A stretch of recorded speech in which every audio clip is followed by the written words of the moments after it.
Welcome back to eCoreAcademy, everyone. My name is Anita Raj, and I'm one of the co-founders here, along with my younger brother, AJ Raj. As you can see today, we are continuing our Algebra 2 lesson on probability of multiple events. Last video, we did an introduction to many different concepts, such as independent events, dependent events, multiple events occurring at the same time, and mutually exclusive events. In this video, we're going to be looking at some examples specifically of mutually exclusive events and not mutually exclusive events. If you remember in the last video, we looked at two different formulas to determine probability of these two scenarios. When we have mutually exclusive events, it means that it's impossible for two events to happen at the same time. An example would be if I flipped a coin, can I get heads and tails on one flip? Well, the answer is no, because the coin is going to land on one side. Let's say it lands on heads. Did I get both heads and tails? No, I just got heads. So that's an example of a mutually exclusive event. Two events that can't happen at the same time, it's impossible that they do. And then you have not mutually exclusive events, which are two events that can happen at the same time. For example, if I roll a die, can I get a prime number and even number at the same time? Well, that's true, because if I roll a 2 falls in both of those categories. A 2 is a prime number. Its only factors are 2, and it's 2 and 1, so itself and 1. And it's also an even number, because you can divide 2 by 2, and then you'll get 1. It's an even number. So what we're going to do today is we're going to look at some practice with those two scenarios. We'll look at 7 practice problems, pretty short but very good examples, and then we'll review those formulas we need. So for finding the probability of mutually exclusive events, we're looking at the formula, the probability of event A or event B occurring, because they can't occur at the same time, so we don't use and. The probability of either one of those occurring is equal to the probability of event A occurring plus the probability of just event B occurring, and you'll add those together. If they're not mutually exclusive events, meaning there's some kind of overlap, these events can happen at the same time, like the example with the die I just told you.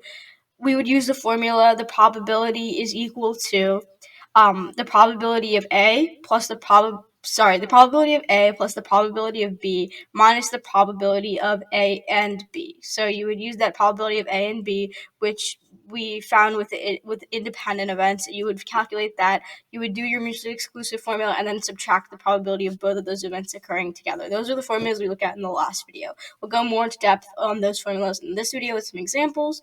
And I just wanted to show you this Venn diagram here. Well, you can think of it like a Venn diagram. So this is like a set of cards. As you can see, these are the hearts cards. All of these are hearts. And then here are the 4 cards with kings on them that you would see. These are the suit cards, so the heart suit, and then these are like the actual king cards. So this is showing you what events are mutually exclusive and then not mutually exclusive. Obviously, if I said, can you pick a heart and a king at the same time, we would say yes. So that wouldn't be a mutually exclusive event, because you can get a king of hearts. That's possible. A card like that exists, and it qualifies as a heart suit and as a king card. So that was just a quick example I wanted to throw in there. So let's start with example number 1. We're going to be talking about some fruit bowls. In this scenario, suppose you reach into a fruit bowl that's set out, and this fruit bowl contains 3 red apples, 2 green apples, 2 oranges, 1 lemon, and 1 lime. So you have a total of 5 different types of fruit. Well, now we're being asked, what is the probability that the piece of fruit you select is an apple or it's green? So let's look at how we would figure this out. We first have to determine, are we going to use the mutually exclusive events formula, or are we going to use the not mutually exclusive events formula? So we're trying to find the probability of if we select the apple or if the fruit that we select is green. Well, we can find the probability of us picking an apple. Then we can find the probability that the fruit that we pick is green. But also you can see that there's overlap, because there are green apples in this bowl which fulfill both of these criteria. Therefore, this is not a mutually exclusive event, because we can pick an apple that is green, meaning both events overlap, meaning it is possible that we have a green apple. Therefore, we're going to use a not mutually exclusive events formula, so the probability of A or B is equal to the probability of A plus the probability of B minus the probability of A and B both occurring. So let's look at how we would solve this. So probability of A or B is equal to, well, the probability of A is the probability that we just pick an apple. There are 3 red apples and 2 green apples, so 5 apples total, and we have a total of 9 fruit. 3 plus 2 is 5, 5 plus 2 is 7, and 7 plus 1 is 8, 8 plus 1 is 9. So we have 5 apples out of 9 total fruit we can pick from, so that the probability of A is 5/9. Probability of B, what is the probability we pick a green fruit? Well, that's 3 out of 9 because, well, you can consider a lime green and then you have 2 green apples. So 2 plus 1 is 3. We have 9 total fruit, so that's 3/9. And then we have to subtract the probability of getting a green apple. So both of these scenarios happening together, there are 2 green apples out of 9 fruit. So we subtract 2/9. And if we just solve that, the probability of A or B, 5/9 plus 3/9 is 8/9. Then we subtract that 2/9, and then we get 6/9, which we can reduce if we divide the numerator and denominator by 3. We get 2/3 or 67%. And here's a little picture of a fruit bowl. Here's example number 2. We'll talk about some college students and percent of college students relative to their ages. So about 53% of U.S. college students are under the age of 25. About 21% of U.S. college students are over 34 years old.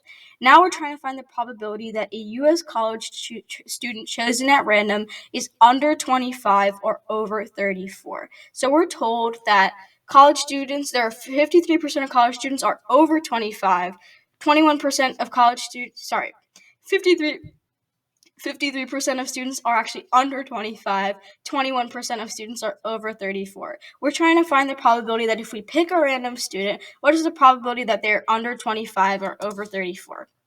In this case, we have to determine, are these mutually exclusive events or not mutually exclusive events? Well, think to yourself, if I pick a college student at random, can that college student be under 25, meaning can they be 17, can they be 18, can they be 19, 20, etc., all the way up to 25? Or can that can that college student be over 34? Can they be 37, 38? Well, you can't have a person who has 2 different ages. The person can't be under 25 at the same time that they're over 34. So these are actually mutually exclusive events because they cannot happen at the same time. So we're going to use the formula P of A or B is equal to P of A plus P of B. And it's pretty straightforward. The probability that you pick a kid under 25 is actually 53%. It's given in the problem. The probability that you pick someone over 34 is also given in the problem. It's 21%. Here it says over 34. So the probability of A or B, we're going to add those 2% together, convert them to decimals first. 0.53 plus 0.21 is equal to, if we add them, 0.74 or 74% as a percent. And here's a picture of some college students. In example 3, we're going to expand upon that information we were given, 53% under 25, 21% over 34. So we're going to use the information from the previous example. Keep in mind that we're picking a U.S. student. Picking a U.S. student is chosen at random out of a student body at some college. Across the entire United States. Now we're going to find the probability for each age range of the student. So we're going to be given 3 scenarios. We have to solve each one of them. The first scenario, what's the probability that we pick someone who's between 25 and 30 years old? Consider this. The information we were given, the 53% is under 25, the 21% is over 34. Now we're trying to find that middle ground between those 2 ages, so from 25 to 34 years. Well, we didn't really learn any formula to solve this, but it's perfectly solvable. So we're trying to find the probability of 25 to 34 years old. So we're just trying to find a probability. We're not trying to find like a mutually exclusive events or not mutually exclusive events kind of formula here. That's why this is a bit tricky. So what we're going to do is we're going to take the number 1. 1 symbolizes whole, it symbolizes 100%. When we talk about probability, if we say 100%, we're talking about all possible outcomes. We're saying, like, let's say we have 5 red balls in a group, and we ask what's the probability of picking a red ball. Well, there are 5 favorable outcomes because there are 5 red balls. Over total outcomes, well, there's only red balls, so it's 5 over 5, which is 100%, meaning 100% of the time we're just going to pick a red ball if we're picking out of a box of just red balls, if that makes sense. So 100% in this case talks about total outcomes. That can be shown as 1. 1, it means whole, because as you could see, when we converted those percents to decimals, those percent probabilities to decimals, they're always going to be less than 1, like 53%. That's 0.53. We're never going to reach 1 unless it's just there's only one outcome possible that's going to happen every single time. So what we're going to do is we're going to take 1, we're going to subtract the probability that we were actually given in the problem, which is probability of under 25. We're also going to subtract the probability of people being over 34 because we were also given that information in the problem. So if we plug those values in, we get 1 minus 0.53 minus 0.21. And if we subtract both of these numbers from 1, we'll get 0.26 or 26%. So that's the probability that we get someone between 25 to 34 years old. The next scenario, what's the probability we get someone between 25 to 34, or if they're over 34? Well, these are mutually exclusive events because we can't get someone who's between 25 and 34, for example, a 30-year-old, and they can't at the same time be over 34. For example, they can't be 30 and 35 at the same time. These are two different sets of numbers that don't overlap at all, so they're mutually exclusive. So we're going to use a mutually exclusive formula. The probability of event A or B occurring is the probability of A plus probability of B.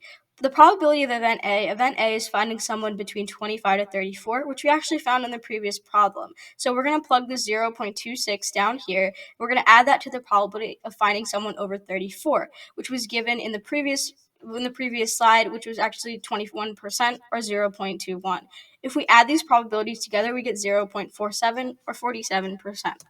And the last scenario, what's the probability that we find someone under 34? So under 34 also applies to under 25, because if you're under 25, you're also under 34. Let's say you're 17. You're under 25, but 17, you're still under 34. So under 34, so the probability of being under 34 is equal to the probability that we were given in the previous slide, where we were given that 53% of college students are under 25. So we're going to add that probability to the probability of finding someone in the range of 25 to 34, which we found in the first problem.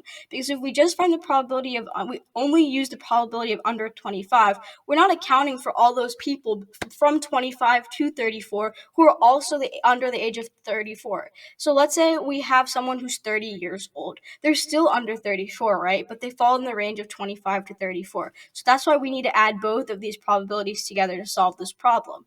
The probability of under 25 was 53%, and as a decimal, that's 0.53, and then we can just pull the 0.26 from the scenario A. And if we add those together, we get 0.79 or 79%. So let's move on to example number 4. And we're going to find the probability of rolling an even number or a prime number on a die. So if we roll a die, we're considering, can we get an even number at the same time as we get a prime number? Because we have to first determine that and then decide, are these mutually exclusive events or not? Well, if you think about it, these are not mutually exclusive events. That's why you see the formula probability of A or B is equal to probability of A plus the probability of B. And then we need to subtract the probability that events A and B both coincide or overlap. Because if you think about 1, 2, 3, 4, 5, 6 are the faces of a die. And we're trying to see, can we roll both an even number and a prime number at the same time? And the answer is yes, because 2 is both a prime number and an even number. Therefore, when we find the probability of A or B occurring of either rolling an even number or a prime number, this is how we're going to set it up. So our event A, probability of A, is that we roll an even number. Well, now we're just going to try to figure out what's the probability of rolling 2, 4, and 6, because those are the 3 even numbers on a die. We're going to add that to the probability of rolling a prime number. And the prime numbers on a die, well, 1 doesn't count as a prime number, 2 does count as a prime number, 3 counts as a prime number, 4 doesn't count as a prime number, 5 counts as a prime number, 6 doesn't. So again, we have 2, 3, and 5, so 3 numbers that count as prime numbers. And then if you look at these two sets that I've written, the probability of 2, 4, or 6, plus the probability of 2, 3, and 5, we see that 2 belongs in both sets. Because there's overlap, we got to subtract the probability of rolling 2, because that is both an even number and a prime number. With that being said, the probability of A or B. So the probability of rolling an even number, well, 3 out of 6 of them are even numbers, so that's 3, 6, plus prime number, 3 out of 6 numbers are prime numbers, so we add 3, 6, then minus the probability of rolling a 2. Well, there's only 1 2 out of 6 numbers, so the probability is 1/6. 3 6 plus 3 6 is 6 6. 6 6 minus 1/6 is 5 6. If you convert that to a percent, it's 83 and 1/3%. And there was a picture of some dice. Here's example number 5. Now we're going to move away kind of from real world applications and just look at some scenarios, some just numbers given. These are just going to test your ability to decide if these are mutually exclusive or not mutually exclusive. Are they independent or dependent, and what formula are you going to apply? So in this case, we just have two random events. We don't know what the events are. They are A and B. We're told that they're independent of one another, so they don't rely on one another. So now we're trying to find the probability of A and B. We're going to be given two scenarios where we're given the values of each one. So we're going to be told here, you can see the probability of A is 1/6. The probability of B is 2/5. Knowing these two numbers, we're trying to find the probability of both A and B occurring. In this case, we don't care if they're mutually exclusive or not mutually exclusive. We just care that they're independent events, and we're trying to figure out what's the probability of them occurring together. So when we do independent events, the formula, as we discussed in the previous lesson, was probability of A and B equals the probability of event A occurring times the probability of event B occurring. So we find the fractional amounts for both of those, and we just multiply those fractions together, and then we can find out what the probability of both of them occurring at the same time is. So in this case, we're literally told in the problem, the probability of A is 1/6, the probability of B is 2/5. If we just multiply that, we get 1/6 times 2/5. If you multiply the numerators, 1 times 2 is 2, 6 times 5 is 30. You get 2 over 30. You can simplify that by dividing the numerator and denominator by 2, and you get 1/15 or 6 2/3%. And just keep in mind, the purpose of this problem, the next slide, and then the slide after that is really just to understand what formula are we going to use. Obviously, this computation is really easy. We all know how to multiply fractions at this point. We're in algebra 2, but at this point, we're testing, do we know what formula we're going to apply to every scenario given the instructions and then given the values, whatever is provided in the problem. All right, that being said, let's move on to scenario number 2. In this, we're told the probability of event A occurring is 9/20, and the probability of event B occurring is 3/4. Again, event A and B are independent events, so we're going to use the probability of A and B is equal to probability of A times the probability of B. So that's going to be 9/20 times 3/4, as was provided in the problem. 9 times 3 is 27. 20 times 4 is 80. 27/80 is our fraction that represents the probability. Can't be reduced. We can rewrite that as the fraction 33.75%. All right, let's move on to example number 6, because hopefully you got the concept of independent events now. Now we're told events C and D are mutually exclusive events, meaning they cannot happen at the same time. Bearing that in mind, hopefully you know what formula we're going to be using to solve these next two problems. It's the probability of C or D is equal to the probability of C occurring plus the probability of D occurring. That's the formula we're going to use. The moment you see mutually exclusive, that's the formula. So in this case, we're just going to find the probability of C or D occurring because they can't occur at the same time. They're mutually exclusive. So in the first scenario, the probability of C, we're told, is equal to 2/5, and the probability of D occurring is 3/5. Knowing these two numbers, we got to find the probability of C or D occurring. The formula, like we said, was P of C plus P of D, so we're just going to add those two probabilities together. So we're going to add 2/5 plus 3/5. If we add the numerators, we get 5, and then the denominator stays the same, so we get 5/5, and 5/5 actually simplifies to 1/1, which is equal to 1, which is 100%. That means that no matter what, 100% of the time, either event C will occur or event D will occur. That's what that means. Our next scenario, P of C is equal to 1/2 and P of D is equal to 3/8. We're literally just going to do the same thing we did in the previous problem. We're just going to add the probability of C plus the probability of D. So we're going to add the fractions 1/2 and 3/8. We can rewrite the fraction 1/2 as 4/8, so we have a common denominator. If we add 4/8 plus 3/8, we get 7/8 or 87.5%. So that's mutually exclusive events for you. Just make sure, like I said before, review these three formulas that we've been going over.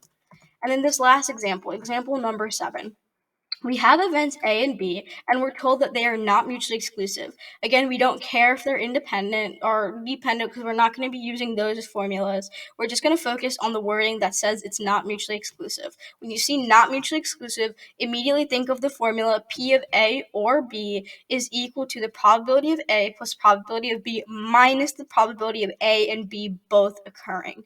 In this case, we're given those values. If the probability of A is equal to 1/2, probability of B is equal to 1/4, and the probability of both A and B occurring is equal to 1/8. We're trying to find the probability of A or B. And here's how we're going to solve that. Like I said, we're going to use that formula. The probability of A or B is equal to the probability of A plus the probability of B minus the probability of both A and B occurring together. We're given all those values. Probability of A is 1/2, so we write that down first. We're going to add that to the probability of B, which is equal to 1/4, also given in the problem, and then we're going to subtract 1/8, which is given in the problem as the probability of A and B both occurring. 1/2 plus 1/4. We can rewrite 1/2 as 2/4. 2/4 plus 1/4 is 3/4. We can rewrite 3/4 as 6/8. 6/8 minus 1/8 is equal to 5/8. If you write that as a percent, it's 62.5%. And that's all I have for you today. I hope you enjoyed this video and stick around for the next one. I'm thinking of doing another probability of multiple events, but this will go into more practice problems. Just let me know. I think with these problems in the formulas, just seeing more scenarios and seeing more examples will obviously help you. It's all about practice. Probability can be tricky, but the more you're exposed to, the more successful you'll be. Again, please like, subscribe, hit the post notification bell, drop a comment down below, and share using our socials. Check out our website and Gmail while you're at it, and I'll see you next time.